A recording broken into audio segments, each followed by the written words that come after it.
আমি কতবার কইছি কোনো কিছু করার আগে ডাইনে বামে সামনে পেছনে সব দিক ভালো কইরা দেখা তারপর কাজ করবি। আর তুই কিনা তা না কইরা উল্টা পাল্টা কইরা শুধু আসামি হস। আপনি যেভাবে বলেছেন আমি তো সেভাবেই করেছি। এই ছাগল, চোর কারে কয় চিনস? না। যে লোক চুরি কইরা ধরা পড়ে সে হইল চোর, আর যে লোক খুন কইরা ধরা পড়ে সে হইল খুনি, আর যে লোক সন্ত্রাস করতে গিয়ে ধরা পড়ে সে হইল সন্ত্রাসী। যেমন তুই। কেমনে? কেমনে? এদিকে এদিকে আয় আয় এই এই দেখ এই দেখ এমনে। এই যে ছবি দেখছস এটা কার ছবি?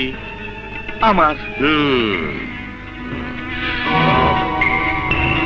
আর এটা ওই হারামজাদার। এবার বলতো পুরো ছবিতে কি আছে? এ তো আমি ওই হারামজাদার ব্যাগে পিস্তল রাখতাছি।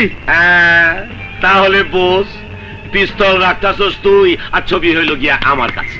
স্যার এই ছবি আপনার কাছে আইলো কেমনে? এটাই তো কথা। তোর স্ত্রীর একজন আত্মীয়, সে হইল সাংবাদিক। সাংবাদিক চিন? সাংবাদিক হইল সাংঘাতিক।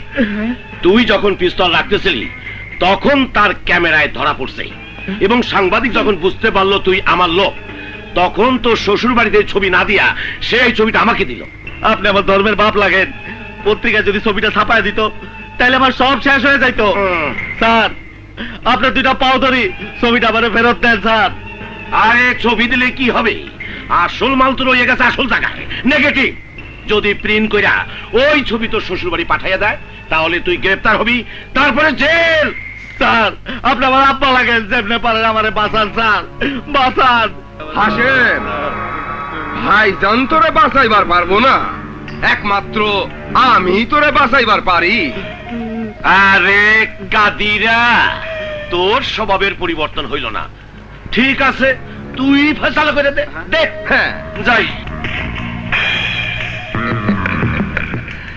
ভাইজান আমার লোভ তো এক জিনিসের উপর, আর আপনার লোভ সারা দুনিয়ার উপর। হাসেম জি। বর্তমানে তোর যে সমস্যা, তাতে জরুরি ভিত্তিতে তোকে বিদেশ চলে যেতে হবে। আচ্ছা বিদেশ গেলে তো লাখ লাখ টাকা আয় করবি, এই টাকা কার নামে পাঠাবি? বর্তমানে তো বউ ছাড়া কেউ নাই। কাঁচা মাংসের গ্যারান পাইছি। শোন তাড়াতাড়ি যা, জলদি যা, তোর বউরে নিয়া আমার এমবেসিতে আয়। সিগনেচার লাগবো, পাসপোর্ট টিকিট ঠিক করতে হইব না? এই নে ঠিকানা, যা জলদি যা। কাঁচা মাংস খাওয়া যায় না, খাইতে মশলা লাগে। আপনারা যখন আমাকে মাফি করবেন না তখন আমিও সিদ্ধান্ত নিয়েছি এমন কাজ আমি করব